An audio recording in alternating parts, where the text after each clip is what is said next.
पूरे परिवार के खिलाफ जाकर आयुष और साक्षी ने लव मैरिज तो कर ली, लेकिन उनकी कहानी किसी हैप्पी एंडिंग फिल्म की तरह नहीं थी, बल्कि ससुराल में एक जहरीला परिवार इंतजार कर रहा था साक्षी का। सास बिमला देवी, ननद रागिनी और जेठानी सुनीता। बिमला देवी को ये बात हजम ही नहीं हुई कि उनके बेटे ने बिना उनसे पूछे शादी कर ली, इसलिए उन दोनों की शादी तोड़ने के लिए पूरा परिवार इकट्ठा हो गया। असल में साक्षी और आयुष का प्यार कॉलेज के दिनों में परवान चढ़ रहा था। साक्षी एक सीधी सादी संस्कारी लड़की थी और आयुष एक समझदार पढ़ा लिखा जिम्मेदार लड़का। पहले तो उन दोनों ने अपने प्यार के बारे में परिवार वालों को बताया था, लेकिन जब कोई उन दोनों की शादी करने को तैयार ही नहीं हुआ तो उन दोनों ने परिवार के खिलाफ जाकर शादी की।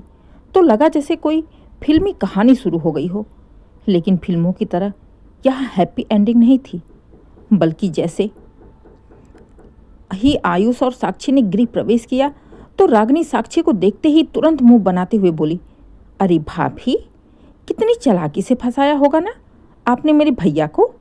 हम तो जानते ही नहीं थे कि भैया ऐसे भी कर सकते हैं। घर में कदम रखते ही ननद के ताने सुन साक्षी को बड़ा अजीब लगा, लेकिन उसे पता था कि ये रास्ता इतना आसान नहीं है। अभी ना जाने और कितने तानों से उसे गुजरना होगा। तभी सुनीता, जो खुद अपनी सास बिमला जी से जली भुनी रहती थी, बिमला जी से उसकी कभी बनती नहीं थी, साक्षी के आने के बाद अब खुद को रानी समझने लगी। मन ही मन उसने सोचा कि चलो अच्छा हुआ, कम से कम अब मैं इस घर की बड़ी तो बन गई, जेठानी तो बन गई। बहुत कर लिया मैंने इस घर का काम, बहुत सुन ली सबकी बातें। अब देखती हूँ कैसे निभाती है ये प्यार वाली बहू। इधर साक्षी ने अपनी ओर से पूरी कोशिश की कि सबको खुश रख सके। सुबह सबसे पहले उठकर चाय बना देती, खाना बना देती, सफाई करती। इसके बावजूद भी सबका मुंह से देखकर फूला ही रहता। ऊपर से छोटी से छोटी गलतियों पर भी तानों की बौछार कभी कम नहीं होती। अगर गलती से भी साक्षी के मुंह से कुछ निकल जाए तो बिमला जी तुरंत गुस्से में बोलती, सुनो, हमारे ज़माने में बहुएं चुपचाप रहती थीं, तुम्हारी तरह नखरे नहीं दिखाती थीं। यहाँ रहना है तो चुपचाप से पड़ी रहो और घर के कामों पर ध्यान दो। जबान खोलने की कोशिश भी मत करना। आई बड़ी प्यार वाली शादी करके। अभी बिमला जी ने साक्षी को ताना मारा ही था कि रागिनी भी साक्षी को देख कहती है, भाभी, ये इतनी सुबह सुबह सज धज के खड़ी हो, इतना टाइम कहाँ मिल जाता है तुम्हें? ये मेहंदी, ये लिपस्टिक, ये महावर, ये मैचिंग की चूड़ियाँ, ये काजल, इतना सारा मेकअप, इतनी सारी लीपा पोती। ससुराल में आई हो काम करने, किसी पार्टी में नहीं। रागिनी ने भी व्यंग में बोला। इधर आयुष अपने ऑफिस में बिजी रहने लगा। उसे लगा कि सब कुछ ठीक है, लेकिन उसे क्या पता कि उसकी गैर हाजिरी में उसकी पत्नी कितनी बुरी तरह से अपमानित हो रही है। क्योंकि शुरू शुरू में साक्षी ने आयुष को कुछ बताया ही नहीं। उसे लगा कि घर वालों का गुस्सा जायज़ है, धीरे धीरे करके मैं खुद ही मैनेज कर लूँगी। लेकिन ये रागिनी की सबसे बड़ी भूल थी। बिमला जी रागिनी को घर से निकलवाने के लिए कुछ भी करने के लिए तैयार थी। वो चाहती थी कि आयुष खुद उसे घर से निकाले और हमारे ऊपर कोई आँच भी ना आए, जिसके चलते बिमला जी ने धीरे धीरे रागिनी और सुनीता को भी अपने इस प्लान में शामिल कर लिया। एक दिन साक्षी जैसे ही खाना बनाकर किचन से हटी तो बिमला जी ने सब्जी में जानबूझकर ज़्यादा नमक डाला और खाने के टाइम पर गुस्से में चिल्ला पड़ी, कितनी बार कहा इस लड़की से कि नमक नाप कर डाला करो, लेकिन इसे तो मेरी कोई बात समझ में ही नहीं आती है। सिखाते सिखाते थक गई हूँ मैं। औरतें जब मायके से संस्कार लेकर नहीं आती तो यही होता है, सब कुछ सिखाना पड़ता है।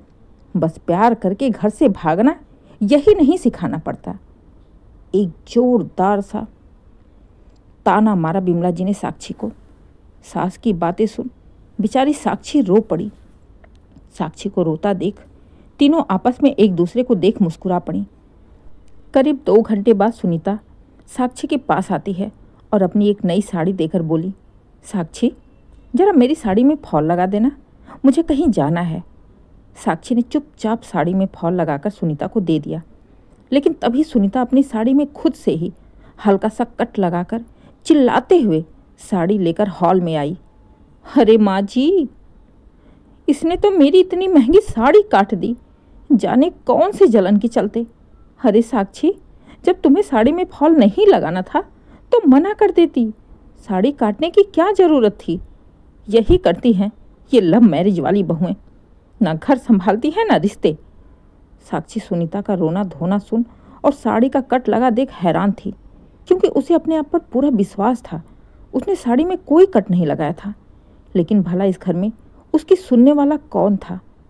शाम को जब आयुष घर आया तो बिमला जी की ओर से सब कुछ नॉर्मल दिखाने का ड्रामा होता रहा, लेकिन जब साक्षी ने आयुष को कुछ बताने की कोशिश की तो बिमला जी बीच में बोल पड़ी। बेटा, बहू को समझाओ, हर बात की शिकायत करते हैं। घर में सास ननद हैं, थोड़ा बहुत तो सुनना ही पड़ता है। अब देखो, बेचारी बड़ी बहू को मैं दिन भर कितना बोलती रहती हूँ, लेकिन मजाल है कि वो कभी चूं भी करे, और ये आते ही शिकायत करने लगी। अब बताओ, क्या मेरा अब इतना भी हक नहीं कि मैं गलती पर इसे कुछ बोल सकूं, रोक टोक सकूं? उस दिन तो आयुष ने कुछ भी नहीं कहा, लेकिन धीरे धीरे माँ और साक्षी की बातें सुन सुनकर आयुष को भी उलझन होने लगी, क्योंकि साक्षी जैसा बताती आयुष को वैसा कुछ दिखाई ही नहीं देता। उसके सामने सब कुछ नॉर्मल था, जिसके चलते धीरे धीरे आयुष के दिल में शक बैठने लगा। क्या वाकई साक्षी गलत है? क्या माँ जो कह रही वही सही है? क्योंकि मेरे सामने तो माँ बड़े ही प्यार से साक्षी से बातें करती है, पूरा परिवार ही उसका ख्याल रखता है, फिर साक्षी सबके बारे में इतना गलत क्यों बोलती है? कहीं ना कहीं साक्षी के ऊपर ही आयुष का शक बढ़ने लगा। अब जब भी साक्षी उससे कुछ कहती तो आयुष चिढ़ते हुए उसे समझाता, साक्षी, हम दोनों ने पूरे परिवार के खिलाफ जाकर शादी की है। अगर माँ कभी तुम्हें कुछ कह भी दें तो कुछ तो बर्दाश्त करो। सबकी नाराज़गी जायज़ है, लेकिन तुम सबके आगे जबान लड़ाओगी, बुरी तरह से पेश आओगी, तो ये लड़ाई, ये झगड़ा, ये नाराज़गी बढ़ती ही जाएगी। कुछ दिन तो तुम्हें बर्दाश्त करना ही होगा, सबका दिल जीतना ही होगा। वो माँ है मेरी, जल्दी ही मान जाएंगी। थोड़ा तुम अपने आप को कंट्रोल में करके रखो। आयुष की बातें सुन साक्षी रो पड़ी। आयुष साक्षी की एक सुनने को तैयार नहीं होता। धीरे धीरे दोनों के बीच में बात बात पर झगड़े होने लगे। आखिरकार एक दिन गुस्से में आकर आयुष ने साक्षी को बोला, साक्षी, मैं थक गया हूँ ये रोज रोज की शिकायतें सुनकर, प्लीज़ उनके साथ एडजस्ट करो। साक्षी बहुत दुखी थी। आयुष उसे एक बार भी समझने की कोशिश नहीं करता था। आयुष का गुस्सा देख और उसके तकलीफ को ना समझते हुए देख साक्षी का दिल टूट गया। कुछ सोचते हुए आंखों में आंसू लिए वो गंभीर होकर बोली, ठीक है आयुष, अगर अपने खिलाफ गलत सुनकर भी चुप रहना ही एक बहू का फर्ज होता है तो ठीक है, अब से मैं कुछ भी नहीं कहूँगी। लेकिन जब मेरी आंखों में आंसू होंगे तब ये भी मत पूछना कि मैं क्यों रो रही हूँ। अब तुम्हें मैं नहीं, मेरी सफाई समय देगा। कहते हुए साक्षी रजाई में मुंह छुपाकर रोने लगी और लगभग हर रात को अकेले में खुद आंसू बहाना जैसे उसकी आदत बन गई थी। साक्षी और आयुष के बीच अनबन देख रागिनी, सुनीता के ताने दिन पर दिन और तीखे होते जा रहे थे।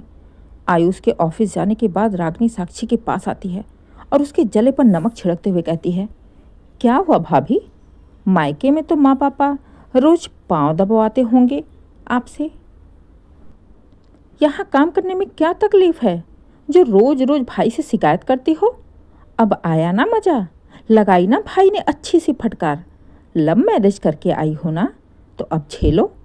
रागिनी की बातें सुन साक्षी का दिल छलनी हो गया, लेकिन उसने सब कुछ भगवान के ऊपर छोड़ दिया था और ये भी सोच लिया था कि 1-2 महीने वो और देखेगी। अगर ऐसा ही चलता रहा और आयुष उसे नहीं समझेगा तो वो ये घर और आयुष को छोड़ कर चली जाएगी। लेकिन कहते हैं ना कि ऊपर वाले की लाठी में आवाज़ नहीं होती। एक दिन अचानक से आयुष को ऑफिस में तेज बुखार हो गया, जिसके चलते वो घर जल्दी आ गया। घर में घुसते ही सबसे पहले बिमला जी का कमरा पड़ता था। दोपहर के 3 बज रहे थे। आयुष जैसे ही घर में आया तो उसे माँ के कमरे से आवाज़ सुनाई दी। बिमला जी, रागिनी और सबिता तीनों ही इकट्ठा होकर हंस रहे थे, साक्षी का मजाक उड़ा रहे थे। बिमला जी खतरनाक अंदाज में कह रही थी कि इस लड़की की वजह से मेरा बेटा मुझसे दूर हो गया। इसे ऐसे ही सताते रहो ताकि एक दिन ये खुद ही घर छोड़कर चली जाए। तब समझ में आएगा इसे कि किससे पाला पड़ा था। तभी रागिनी ने भी कहा, माँ आप चिंता मत करो, ये साक्षी अब बहुत दिन और नहीं टिकने वाली इस घर में, देखते जाओ। हाँ माँ जी, रागिनी सही कह रही है, एक दिन वो खुद भागेगी इस घर से। माँ, बहन और भाभी की बातें सुन आयुष का खून खौल गया। उसकी आंखों से पर्दा हट चुका था। वो समझ गया कि साक्षी जो कह रही थी वो गलत नहीं कह रही थी। आयुष दबे पांव बिना कुछ बोले चुपचाप कमरे में गया तो वहां पर साक्षी बैठे लगातार रो रही थी। साक्षी को रोता हुआ देख, उसके आंसुओं को देख आयुष खुद के ऊपर गुस्सा आ रहा था कि उसने कैसे साक्षी के ऊपर विश्वास नहीं किया। साक्षी के पास जाकर उसने प्यार से उसके सर पर हाथ फेरा और अपने गलती की माफ़ी मांगते हुए साक्षी का हाथ पकड़ा और सबके सामने जाकर बोला, बस अब बहुत हो गया। जिस घर में मेरी पत्नी की इज्जत नहीं वहाँ मेरा कोई मतलब नहीं। माँ, आप माँ हैं, लेकिन साक्षी मेरी पत्नी है और आपने उसका अपमान करके मुझे भी नीचा दिखाया है। पहले तो अचानक से आयुष को सामने देख बिमला जी घबरा गईं और फिर आयुष की बातें सुन गुस्से में चीखते हुए बोली, बेटा आ गया ना, आखिर तू भी इसकी बातों में बहका दिया ना इसने तुझे भी तेरी माँ के खिलाफ। अरे यही तो चाहती थी ये लड़की, मना किया था मैंने कि लव मैरिज मत कर। लव मैरिज वाली लड़कियां ऐसी ही होती हैं। बिमला जी की बात सुन साक्षी लगातार रोई जा रही थी। तभी आयुष गुस्से में बोला, नहीं माँ, साक्षी ने मुझे कुछ भी नहीं बताया। आपके कहने पर तो मैं इसे ही गलत समझ रहा था, लेकिन आज मैं खुद जल्दी घर आया था आराम करने, क्योंकि मेरी तबीयत ठीक नहीं लग रही थी। मैं खुद अपने कानों से आप तीनों की बातें साक्षी के खिलाफ करते हुए सुनी। मुझे किसी के कहने सुनने की कोई ज़रूरत नहीं है, इसलिए अब बहुत हो गया। बहुत कोशिश कर ली मैंने इस परिवार को जोड़ कर रखने की, बहुत सह लिया साक्षी ने भी। मेरी और साक्षी की भलाई इसी में है कि हम दोनों ही ये घर छोड़कर चले जाएं। आप लोग भी खुश, हम भी अपनी दुनिया में खुश रहेंगे। बेटे के जाने की बात सुन बिमला जी की हालत खराब हो गई। वो और भी गुस्से में चिल्लाते हुए बोली, आयुष, मैं तेरी माँ हूँ और इस लड़की के लिए तू मुझे छोड़ देगा। बिमला जी की बात सुन फीकी मुस्कान के साथ आयुष ने कहा, माँ, अगर आपकी नज़रों में साक्षी गलत है, इसके संस्कार गलत हैं, तो गलत मैं भी हुआ ना, मेरी भी परवरिश हुई ना, क्योंकि भागकर शादी सिर्फ अकेले साक्षी ने नहीं की थी, मैंने भी की है। तो जब आप बहू को अपनाने से मना कर रही हैं तो बेटे को भी भूल जाइए। कहता हुआ आयुष साक्षी को लेकर घर से चला गया। अब साक्षी और आयुष एक छोटा सा फ्लैट किराए पर ले लिया। कुछ दिन तो साक्षी बहुत उदास रही, लेकिन आयुष के समझाने पर उसका प्यार पाकर अब धीरे धीरे वो मुस्कुराने लगी थी। उसके चेहरे पर फिर से रौनक लौटने लगी। आयुष ने साक्षी को बिजी रखने के लिए उसकी पढ़ाई पूरी करवाई और आखिरकार एक दिन साक्षी ने एक स्कूल में नौकरी भी पा ली। साक्षी अब आत्मनिर्भर थी। सास के तानों की जगह अब स्कूल के बच्चों की मुस्कान ने ले ली थी। आयुष और साक्षी अब अपनी दुनिया में खुश थे। धीरे धीरे करीब 1 साल बीत गया। इन 1 सालों में ना कभी बिमला जी ने आयुष और साक्षी को घर बुलाने की कोशिश की और ना ही कभी आयुष ने घर जाने की कोशिश की। देखते ही देखते रागिनी की भी शादी हो गई। वो अपने ससुराल चली गई। इधर बिमला जी की तबीयत खराब हो गई तो सुनीता भी अपने मायके चली गई। अब सारा घर वीरान पड़ा था। बिमला जी को आयुष की याद आने लगी तो उन्होंने आयुष को फ़ोन करके घर आने के लिए कहा, लेकिन आयुष ने साफ साफ मना कर दिया। जब सुनीता मायके से आई तो अब बिमला जी की बजाय उस घर में सुनीता की चलने लगी थी। अब उस घर में उल्टी गंगा बहने लगी। जो बिमला जी बात बात पर सुनीता को परेशान करती थी, अब सुनीता ही बिमला जी को परेशान करने लगी। बोली बोलने लगी, ताने देने लगी। बातों ही बातों में कह देती कि जब तुम माँ होकर अपने सगे बेटे का नहीं हो पाई तो मैं तो बहू हूँ, मेरी क्या होगी। जो बनाकर दे रही हूँ चुपचाप से खाकर पड़ी रहो। ज़्यादा नखरा करोगी तो मैं फिर से मायके चली जाऊंगी। बूढ़ी हड्डी लेकर खुद बनाती और खाती रहना। अब बिमला जी इतनी मजबूर थी कि वो सुनीता को डर से कोई जवाब ही नहीं देती। कि कहीं सच में ये मायके ना चली जाए, नहीं तो जो भी एक दो रोटी मिलती है वो भी मुश्किल हो जाएगी। रागिनी की भी हरकतों की वजह से सुनीता उसे मायके नहीं बुलाती। दोनों माँ बेटी बस फोन पर ही बातें कर एक दूसरे का दुख सुख सुन लेती थीं। अब जाकर बिमला जी को साक्षी की अहमियत पता चल चुकी थी। रोते हुए रागिनी से बोली, मेरी छोटी बहू बहुत अच्छी थी। हमने जानबूझकर उसे सताया, जानबूझकर उसे घर से बाहर निकाल दिया, और अब मैं अगर बुलाते बुलाते मर भी जाऊं तो वो लौट कर नहीं आएगी। कैसे आएगी, किस मुंह से आएगी? कितना जलील किया था हमने उसे, कितना बेइज्जत किया था, क्या क्या नहीं कहा।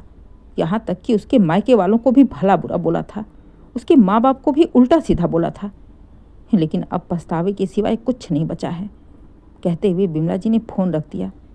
आज वो अपने आप को ही कोस रही थी। आज समय ने उन्हें सबक सिखा दिया था।